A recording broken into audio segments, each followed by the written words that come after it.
जिस अशोक सुंदरी का मात्र स्पर्श कर लेने पर अखंड सौभाग्य हो जाता है, जिस अशोक सुंदरी का मात्र स्पर्श कर लेने पर बेटियों के जीवन के रोग समाप्त हो जाते हैं। मेरी जीजियों, आप लोग अगर शंकर जी के मंदिर में जाती हो, शिवलिंग पर जल चढ़ाती हो, वो जल जो बहकर नीचे की ओर जाता है, सामने राइट में गणेश, लेफ्ट में कार्तिक, बीच में एक मोटी सी लाइन होती है जहां से पानी बहकर जाता है।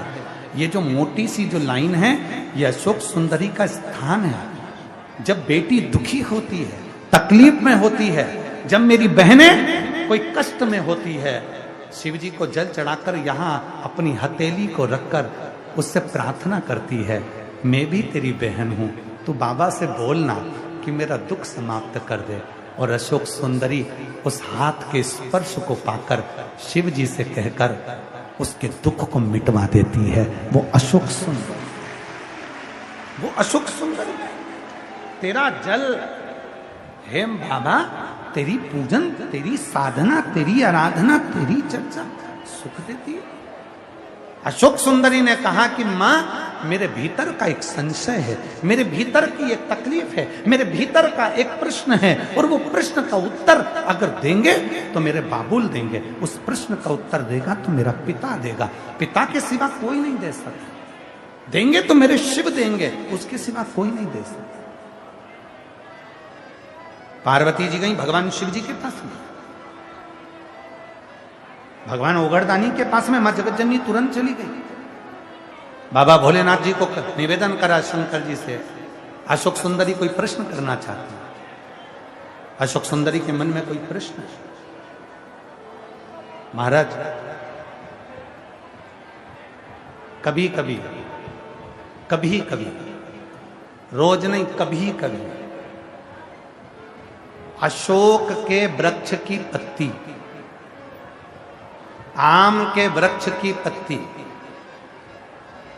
कभी कभी अशोक के वृक्ष की पत्ती और आम के वृक्ष की पत्ती की बंदरवाल जब दरवाजे पर लगाते हैं, जब कोई ने कह दिया कि तुम्हारे यहाँ तो रोगी रोग है, सास बीमार पड़ती है, कभी बहू बीमार पड़ जाती है, कभी पोता बीमार पड़ जाता है, कभी पोती बीमार पड़ जाती है, कभी घर में ये परेशानी, पैसा तो आता है, सब यहां वहां लग रहा है, तो कभी कभी सोमवार की जब अष्टमी पड़ जाए और सोमवार की अष्टमी के दिन यदि अशोक के वृक्ष की पत्ती और आम के वृक्ष की पत्ती की बंदरवाल दरवाजे पर लगा दी जाए और वो बंदरवाल यदि 1 हफ्ते तक लगी रहे, तो तुम्हारे घर में से कैसा भी दुख और रोग क्यों ना हो, वो धीरे धीरे समाप्त होने, समाप्त होने। पंच बंदरवाल, आम के पल्लव की बंदरवाल, नीम की बंदरवाल, पीपल की बंदरवाल, अशोक की बंदरवाल, नीम और आम की बंदरवाल, आम और अशोक की बंदरवाल, पंच बंदरवाल दरवाजे पर लगाने का अलग अलग क्रम है। जब घर में बच्चा नहीं होता, 20-20 साल तक, 15-15 साल तक, 18-18 साल तक जब औलाद नहीं होती, 4 साल शादी के हो गए, 5 साल हो गए, दवाइयां भी ले रहे हैं, इलाज भी करवा रहे हैं, सब कुछ कर रहे हैं, फिर भी संतान नहीं हो रही, तब जब तुम्हारा मन कर जाए, तुम्हारी इच्छा कर जाए, तो पीपल का पत्ता और आम का पत्ता, इन दोनों की बंदरवाल प्रदोष के दिन अपने घर के दरवाजे पर बांधना चालू कर दो। एक प्रदोष से दूसरे प्रदोष तक वो बंदी रहना चाहिए, फिर वो ठंडी करो, दूसरे प्रदोष से तीसरे प्रदोष तक बंदी रहना चाहिए। ऐसा जब 4-5 प्रदोष तक वो बंदरवाल बदलती रहेगी, तो निश्चित है कि एक ना एक दिन मेरा भोले बाबा तुम्हारे दरवाजे पर संतान की प्राप्ति तुम्हारी गर्भ से जरूर कर। बंदरवाल में इतना फल होता है। अभी बैसाख का महीना चल रहा है, मेरी जीजियों,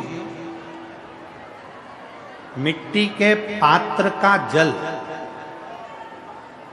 मिट्टी के पात्र का जल, कोई मटकी हो, मटकी नहीं हो तो कोई दिया हो, कोई कुल्लड़ हो, उसमें जल भर कर रखो, पूरी रात, सुबह उस जल को थोड़ा सा लेकर जाओ और शिव जी को समर्पित करो। गंगेश्वर महादेव का नाम लेकर। कौन से महादेव? गंगेश्वर। वो मिट्टी के पात्र का जल जब तुम शिव जी को चढ़ाओगी और उसी जल को कटोरी में झेल कर लेकर आओगी, उसी जल को जब तुम कटोरी में झेल कर लेकर आओगे, जिनकी आंखों में रोग हो जाता है, गंगेश्वर। बोल गंगेश्वर महादेव की जय। हर हर हर हर गंगेश्वर महादेव के नाम से स्मरण किया। तेरी कृपा जब तक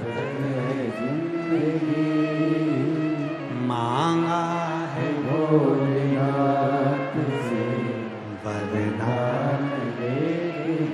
तो मिट्टी के पात्र में जल भरा हो और वो जल शिव जी को समर्पित। वो जल मिट्टी का दिए में जल भर दो, या मिट्टी का कोई पात्र हो उसमें जल भर दो, वो जल काम कर दो। यही जल, ध्यान देना, जिस स्त्री, जिस पुरुष, जिस नारी, जिस बहन, जिस भाई की कंधे से लेकर नीचे कमर तक रीढ़ की हड्डी में अगर दर्द रहता है, सवेरे सवेरे आप उठते हो और उठने पर कमर में बहुत दर्द सा लगता है, तकलीफ सी लगती है और बहुत ज़्यादा कष्ट होता है, तो रीढ़ की पूरी हड्डी में अगर दर्द रहता है तो उसको स्मरण करना चाहिए। मिट्टी के, ये बैसाख के महीने में प्रदोष के दिन का उपाय है। बैसाख के महीने की कोई भी प्रदोष, दोनों प्रदोष में से किसी भी प्रदोष में, प्रदोष के एक दिन पहले रात्रि को मिट्टी के पात्र में एक दुर्वा, केवल एक दुर्वा और एक चावल का दाना जमीन पर रखें, उसी के ऊपर मिट्टी के पात्र को रखें और उसी के अंदर जल भर दें। वही दुर्वा, वही चावल का दाना प्रदोष के दिन लेकर जाएं, शिव जी को समर्पित करें। मिट्टी के पात्र में जो जल है वो शिव जी को समर्पित करें, गंगेश्वर महादेव का नाम लेकर। वो दुर्वा भी उठाकर लेकर आए, चावल भी उठाकर लेकर आए, चढ़ा हुआ जल भी लेकर आए। चावल को अगर प्रदोष का व्रत करते हो तो ना खाएं, केवल दुर्वा खा लें, चावल को दूसरे दिन खा लें।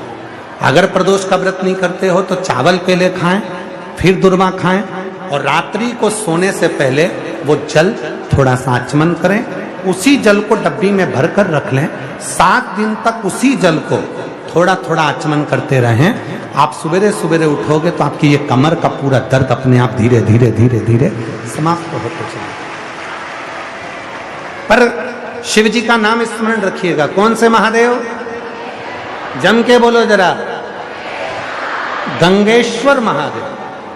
बोल गंगेश्वर महादेव की जय। श्री शिवाय नमस्तुभ्यम लिखना ना भूले और कमेंट्स में हर हर महादेव, जय श्री राम।